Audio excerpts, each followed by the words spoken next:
ಮಾನ್ವಿಯಲ್ಲಿ ಸಂಭ್ರಮದಿಂದ ನಡೆದ ರಂಜಾನ್ ಹಬ್ಬ.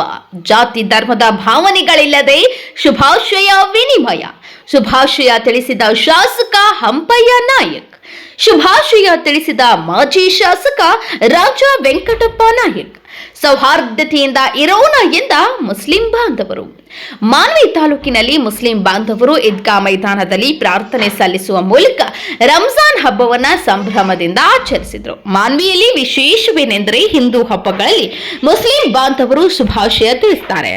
ಅದೇ ರೀತಿಯಲ್ಲಿ ರಂಜಾನ್ ಹಬ್ಬದಂದು ಹಿಂದೂ ಬಾಂಧವರು ಈದ್ಗಾ ಮೈದಾನದಲ್ಲಿ ಪ್ರಾರ್ಥನೆ ಸಲ್ಲಿಸಿ ಹೊರಬಂದ ಮುಸ್ಲಿಂ ಬಾಂಧವರಿಗೆ ಶುಭಾಶಯ ವಿನಿಮಯ ತಿಳಿಸಿ ಕುಶಲೋಪರಿ ವಿಚಾರ ಹಂಚಿಕೊಂಡರು. ಶಾಸಕ ಹಂಪಯ್ಯ ನಾಯಕ್, ಮಾಜಿ ಶಾಸಕ ರಾಜ ವೆಂಕಟಪ್ಪ ನಾಯಕ್ ಸೇರಿದಂತೆ ನಾನಾ ಪಕ್ಷದ ಮುಖಂಡರು ಶುಭಾಶಯ ತಿಳಿಸಿ ನಾವೆಲ್ಲರೂ ಒಂದಾಗಿ ಇರೋಣ ಎಂದರು. ನಿರಂತರ ಸುದ್ದಿಗಳಿಗಾಗಿ ನೋಡ್ತಾ ಇರಿ ನಿಮ್ಮ ನೆಚ್ಚಿನ ನ್ಯೂಸ್ 90 ಕನ್ನಡ ವಾಹಿನಿ.